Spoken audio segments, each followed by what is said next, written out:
بسم اللہ الرحمن الرحیم۔ میرے دوستو، آپ سب کو لاک ٹی وی فور پر خوش آمدید۔ آج ہم کچھ ان نعمتوں کا ذکر کریں گے جو ہمیں بن مانگے مل رہی ہیں۔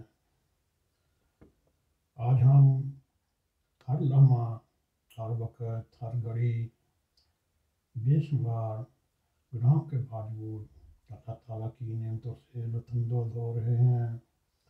تو یہ اور کچھ نہیں، یہ صرف اور صرف اللہ تعالیٰ کی رحمت ہے۔ ہم ہر روز، ہم ہر لمحہ، ہر وقت اللہ کی نعمتوں سے لطف اندوز ہو رہے ہیں، اور قدم قدم پر اللہ کے حکم دولی کے باوجود خالق کائنات اپنی بے پناہ مہربانیوں کے ساتھ اور بن مانگے ہم پر اپنی نعمتوں کا سلسلہ نہیں روکا، بلکہ نعمتوں کا سلسلہ چل رہا ہے۔ ہمارا سانس لینا اللہ کی رحمت ہے، ہمارا قدم اٹھانا اللہ کی رحمت ہے۔ دوستو، ہمارا کھانا پینا، اٹھنا بیٹھنا، سونا جاگنا، صحت تندرستی، زندگی میں اور ترقی میں خوشیاں، مسکراہٹیں، سب کچھ اللہ کی رحمت سے ہی ممکن ہے، اور یہ سب ہمیں بن مانگے ہی مل رہی ہیں۔ لیکن ہم ان تمام نعمتوں کے باوجود اس حد تک ناشکر ہیں کہ ہم اللہ تعالیٰ کی نعمتوں کا شکر بھی اچھے طریقے سے ادا نہیں کر پاتے۔ ہم ہر وقت مانگتے رہتے ہیں، اور وہ ہر وقت ہمیں اپنی رحمتوں سے نوازتا رہتا ہے، اور بن مانگے ہر چیز عطا کرتا ہے، اور اس کے باوجود ہم شکوے کرتے رہتے ہیں۔ مگر پھر بھی اس رب کائنات نے وہ ہمیں عطا کرتا رہتا ہے جس کا ہم کبھی سوچ بھی نہیں سکتے۔ ہم زیادہ وقت اس کے بندوں کی برائیاں کرنے میں یا ان کی غیبت کرنے میں مصروف رہتے ہیں، لیکن ہمارا مالک، ہمارا خدا نہ تو ہمارا سانس بند کرتا ہے، نہ ہی ہماری روزی روٹی روکتا ہے، اور نہ ہمارے قدموں کو روکتا ہے۔ ہم تمام تر حکم دلیوں کے باوجود بہترین زندگی گزارتے ہیں، اور اس کے علاوہ تمام تر گناہوں کے باوجود ہم فوری سزا سے بچ جاتے ہیں، اور پھر رب کائنات ہمیں توبہ کرنے کا موقع بھی فراہم کرتا ہے۔ لیکن ہم میں سے دوستوں کتنے ہوں گے جو صراط المستقیم کی طرف پلٹے ہوں گے؟ سب جانتے ہوئے بھی ہم اس راستے پر چلتے رہتے ہیں جہاں کامیابی نہیں، جہاں صرف اندھیرا، رسوائی، دلالت، ندامت، شرمندگی کے علاوہ کچھ نہیں، اور اپنی لاکھ کی تقسیم کے لیے ہم اس غلط راستے پر باغم باغ جا رہے ہیں۔ ہم ہر وقت مانگتے رہتے ہیں اور چھیننے کی کوشش کرتے ہیں، اس کے باوجود اللہ کے اپنے کام ہے، وہی سب سے بہتر عطا کرنے والا ہے۔ جیسا کہ اللہ تعالیٰ قرآن مجید میں فرماتا ہے، ہو سکتا ہے کسی چیز کو تم برا سمجھو حالانکہ وہ تمہارے حق میں بہتر ہو سکتا ہے جس چیز کو تم پسند کرو حالانکہ وہ تمہارے حق میں نہیں، اللہ بہتر جانتا ہے، تم علم نہیں رکھتے۔ ہمیں اس دنیا میں کچھ چیزیں اچھی لگتی ہیں اور ہم سمجھتے ہیں ان میں ہمارا فائدہ ہے، جبکہ حقیقت میں وہ ہمارے لیے نقصان دہ ہوتی ہے۔ ہمارا مالک اور تمام جہانوں کو پالنے والا ہمیں نقصان دہ چیزوں سے بچاتا ہے، اور ہمیں اس کے حکموں پر عمل کرنے کی کوشش کرنی چاہیے۔ ہم اس کا پیغام کرام جیت کو سمجھ سکیں۔ اللہ تعالیٰ نے کرام جیت میں واضح فرما دیا۔ اب اگر ہم ہی نہ سمجھیں تو یہ ہماری غلطی ہے۔ حضور اکرم صلی اللہ علیہ وسلم کے خدمت میں کچھ قیدی آئے۔ ان قیدیوں میں ایک برائی پریشان عورت پھر رہی تھی۔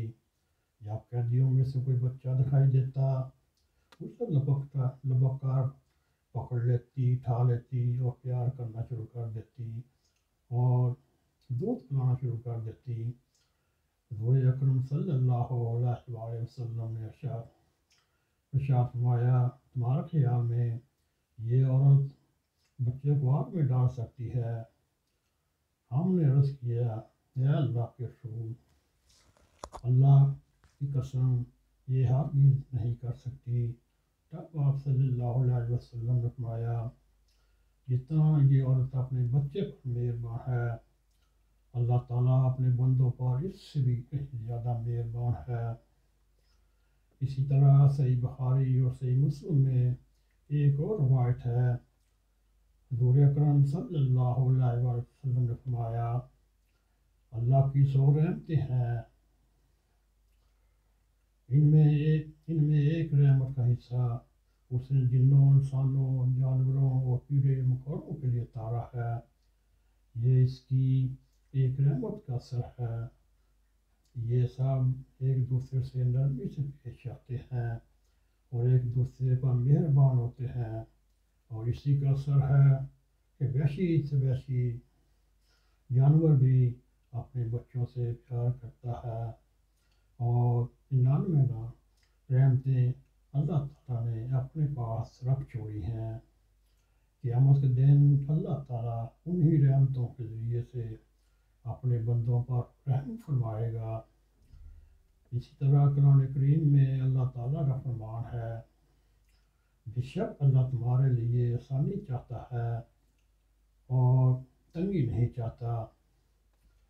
اسی طرح نبی کریم صلی اللہ علیہ وسلم کا فرمان ہے، تم زمین والوں پر رحمت کرو، آسمان والا تم پر رحم کرے گا۔